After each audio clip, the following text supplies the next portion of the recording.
बिस्मिल्लाहिर्रहमानिर्रहीम। आज हम आपको रमज़ान अल मुबारक की फ़जीलत, सहरी और इफ्तार की फ़जीलत, इस्तिकाफ़ की फ़जीलत, तरावी की नमाज किस तरह पढ़ी जाती है, इन सभी मौज़े पर हम आपको डिटेल से बताने वाले हैं। तो ज़रा गौर से इन बातों को ज़हनशीन कर लें।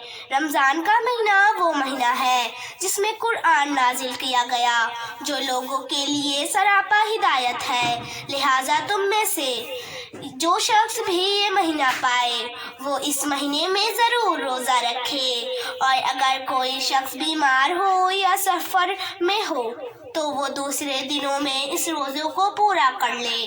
रोज़ा और कुरान बंदे की शफाअत करेगा। रोज़ा कहेगा, ऐ रब, मैंने इस खाने और ख्वाहिशों से इस दिन में रोक दिया, मेरी शफाअत इस दिन में कबूल फरमा।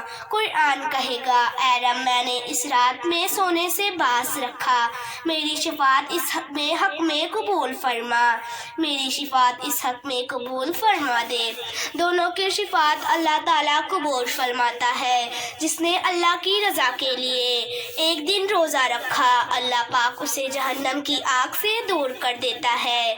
जब रमज़ान आता है तो रहमत के दरवाजे खोल दिए जाते हैं और जहन्नम के दरवाजे बंद कर दिए जाते हैं और शैतान जंजीरों में जकड़ दिया जाता है। जन्नत में 8 दरवाजे हैं, उसमें एक दरवाजे का नाम रियान है। उस दरवाजे से वही जन्नत में जाएंगे जो रोज़ा रखते हैं। अगर किसी ने एक दिन नफिल रोज़ा रमज़ान की लावा रखा और ज़मीन भर उसे सोना दिया जाएगा, जब भी उसका सवाब पूरा ना होगा उसका सवाब न सही बदला दिया क़यामत के दिन ही मिलेगा।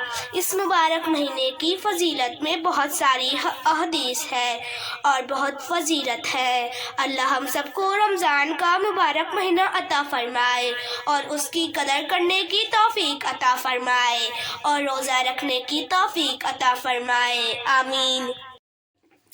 सहरी और इफ्तार की फ़जीलत हज़रत इरबाज़ बिन रज़ियल्लाहु ताला बिन अन्हा से मरवी है। नबी करीम मोहम्मद सल्लल्लाहु अलैहि वसल्लम जब भी अपने साथ किसी सहाबी को सहरी खाने को बुलाते तो उस तरह बुलाते, आओ बरकत का खाना खा लो। रसूलुल्लाह सल्लल्लाहु अलैहि वसल्लम ने फरमाया, खजूर मोमिनों के लिए बेहतरीन सहरी है।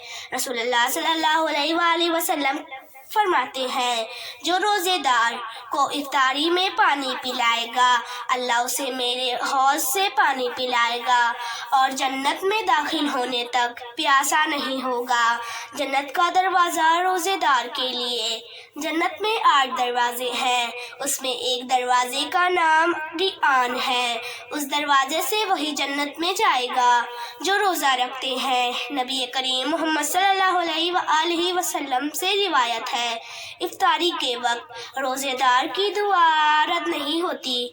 प्यारे आका सल्लल्लाहु अलैहि वसल्लम फरमाते हैं, मेरी उम्मत के लोगों में उस वक्त तक खैर बाकी रहेगी जब तक वो इफ्तार करने में जल्दी करते रहेंगे। कुछ ज़रूरी बातें, सहरी ज़रूर करो, जहाँ 1-2 खजूर ही खाओ, सहरी लास्ट में खाओ। इफ्तारी जल्दी करो, टाइम होते ही खा लो और इस महीने की कदर करो।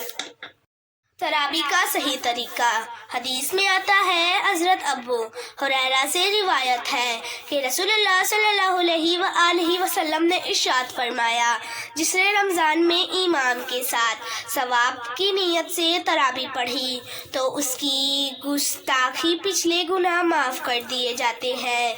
20 रकात। हज़रत इब्ने अब्बास से मरवी है कि रसूलुल्लाह सल्लल्लाहु अलैहि वसल्लम रमज़ान में 20 रकात तरावी और वितर पढ़ते थे। मर्द हजरात को तरावी उनकी मस्जिदों में बाजमात 20 रकात पढ़नी चाहिए। तरावी में एक कुरान को सुनने के बाद तरावी को छोड़ना नहीं, बल्कि तरावी पूरी रमज़ान पढ़ना सुन्नत है। कुरान मुकम्मल होने के बाद तरावी छोड़ना गुनाह है। औरतों को तरावी अपने घर में पढ़नी है। औरतों को 20 रकात तरावी पढ़ना है। सुन्नत फजीलत ए मौक़िदा है, और औरतों को भी तरावी छोड़ना गुनाह है। तरीका इस बाकी नमाजों की तरह ही पढ़ना है।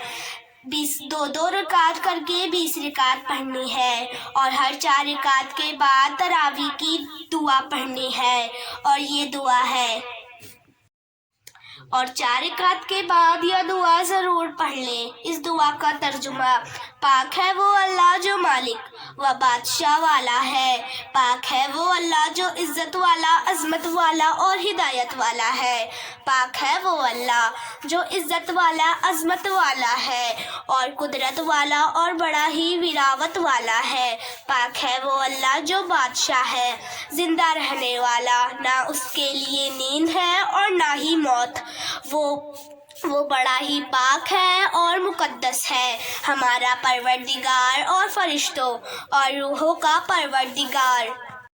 इलाही हमें आग से बचाना, ए वो चाहने वाले, ए पनाह देने वाले, ए निजात देने वाले।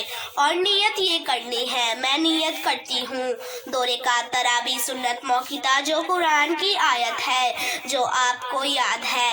बेहतर है कि बड़ी वाली सूरा जो याद है वो पढ़ें, जो कुरान की बड़ी बड़ी आयतें हैं, या नहीं तो कुरान की जो आखिरी 10 सूरे हैं याद कर लें। रमज़ान आने से पहले यह सूरा याद कर लें। सूरा फील अलम तरा से लेकर सूरे नास कुल औज़ु रब्बिन नास तक पढ़नी चाहिए, और जिसको ये सूरा याद ना हो तो जो आपको याद है वो सूरा भी पढ़ सकते हैं। रुकू सजदा वैसे ही करना है जैसे बाकी नमाजों में करते हैं। 2 रकात करके तरावी 20 रकात पढ़नी है। हर 4 रकात के बाद तरावी की दुआ ज़रूर पढ़नी है। ये चीज़ें रमज़ान में ना करें। सहरी में जल्दी और इफ्तारी में लेट। सहरी को जल्दी खाया ना करें, बल्कि फजर के वक्त से थोड़ी देर पहले सहरी खाएं, और इफ्तारी में लेट ना करें। रसूलुल्लाह सल्लल्लाहु अलैहि वसल्लम ने फरमाया, मेरी कौम तब तक भलाई में रहेगी जब तक वो इफ्तारी करने में जल्दी करे।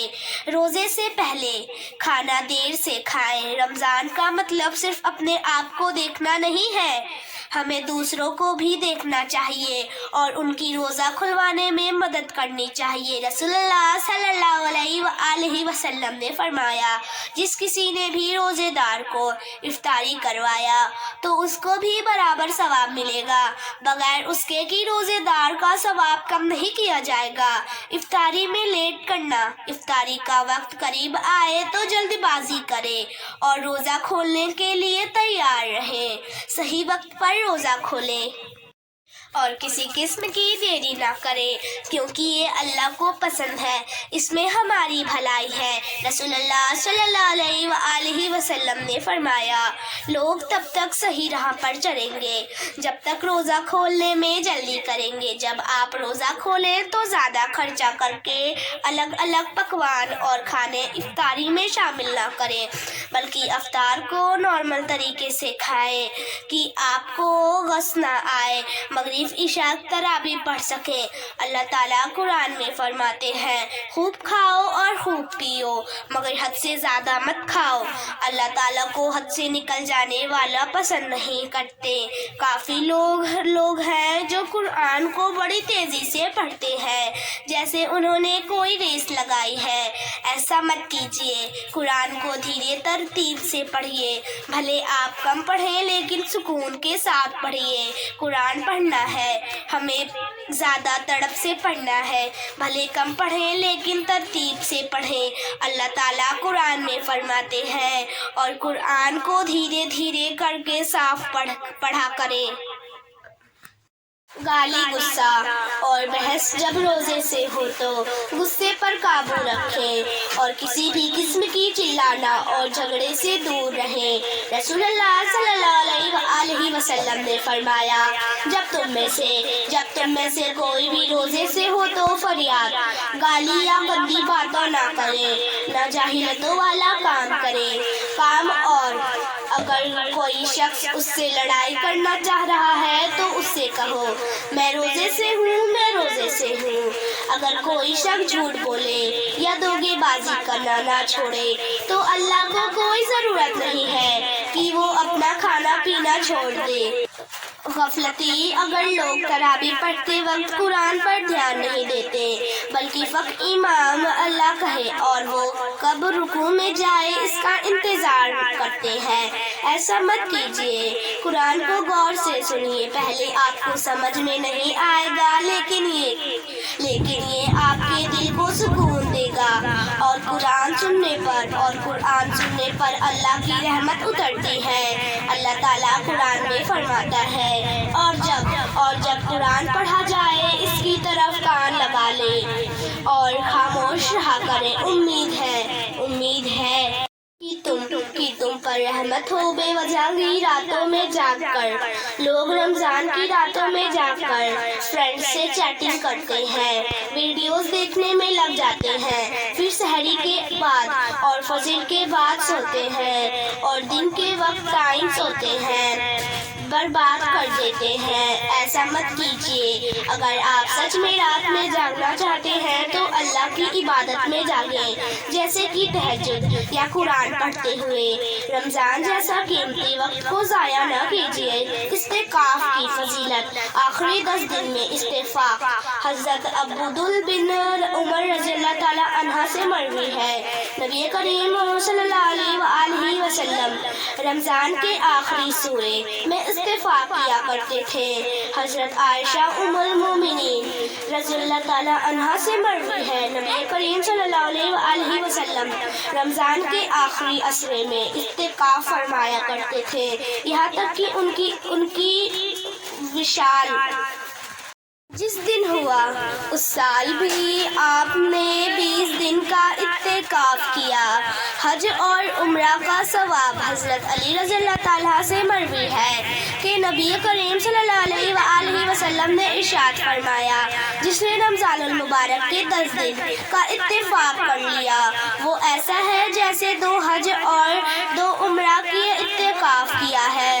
مسجد میں اللہ تعالیٰ کی رضا کے لیے بانیت اعتکاف تمہارا اعتکاف ہے، اس کے لیے مسلمان کو پاک ہونا ضروری ہے، بالغ ہونا ضروری نہیں۔ اگر بالغ بھی جو تمیز رکھتا ہے اگر بانیت اعتکاف مسجد میں کرے تو اس کا اعتکاف صحیح ہے۔ قرآن کریم میں اللہ تعالیٰ ارشاد فرماتا ہے، اعتکاف پرانی عبادت ہے جو پچھلی امت میں بھی موجود بھی۔ قرآن کریم میں اللہ تعالیٰ ارشاد فرماتا ہے، اور ہم نے تاکید فرمائے ابراہیم علیہ السلام اور اسماعیل علیہ السلام کو، میرا گھر خوب ستھرا والا اور اعتکاف والوں اور رکوع سجدے والوں کے لیے، اور اعتکاف اس امت میں بھی موجود ہے، اس کی بڑی فضیلت ہے، حدیث پاک میں ہے، لہٰذا زندگی میں ہر مسلمان کو کم سے کم ایک بار تو اعتکاف کرنا چاہیے۔ یہ نبی کریم صلی اللہ علیہ وآلہ وسلم کی عظیم سنت ہے۔ اعتکاف کی تاکید کی جاتی ہے اور اس کی بڑی فضیلت ہے حدیث پاک میں، چنانچہ اس کی کچھ شرطیں بھی ہیں۔ رمضان المبارک کی آخری عشرے کی اعتکاف کی سنت مقیدہ ہے، یعنی اگر پورے شہر میں سے کسی ایک نے بھی ادا کر لیا اعتکاف تو پورا ہو گیا، اور کسی ایک نے بھی نہیں کیا تو وہ سبھی مجرم ہو گئے۔ سنت اعتکاف کب سے شروع ہوتا ہے؟ رمضان یہ ضروری ہے کہ رمضان کی 20ویں تاریخ کو غروب آفتاب سورج ڈوبنے سے پہلے مسجد کے اندر بانیت اعتکاف ہو جائے، اور 29ویں کے چاند کے باہر آئے، 30ویں کو غروب آفتاب کے بعد اور مسجد کے باہر آئے۔ سنت آفتاب کی رات مسجد میں اگر سورج ڈوبنے کے بعد پہنچے اور دل میں نیت بھی ہے اعتکاف کی تو سنت اعتکاف نیند ہوا، اس کا شمار نفل ہے جائے گا۔ مسجد میں سورج ڈوبنے سے پہلے حاضر ہو گئے تو دل میں نیت نہیں کی تو اتقاف بھی نہیں پورا ہوا ہوگا۔ سورج ڈوبنے سے پہلے حاضر ہوئے اور نیت کر لی، اور نیت یہ ہے میں اللہ رب العزت کی رضا کے لیے رمضان المبارک کے آخری عشرے کی اعتکاف کا نیت کرتی ہوں۔ دل میں نیت کرنا ضروری ہے۔ رمضان المبارک میں یہ 4 سے ضرور پڑھ لیں۔ رسول اللہ صلی اللہ علیہ وآلہ وسلم نے ارشاد فرمایا، اور 4 چیزوں کو اس طرح کثرت سے کیا کرو: کلمہ طیبہ، استغفار کی کثرت کرو، جنت کی طلب کرو، اور دوزخ سے پناہ مانگو۔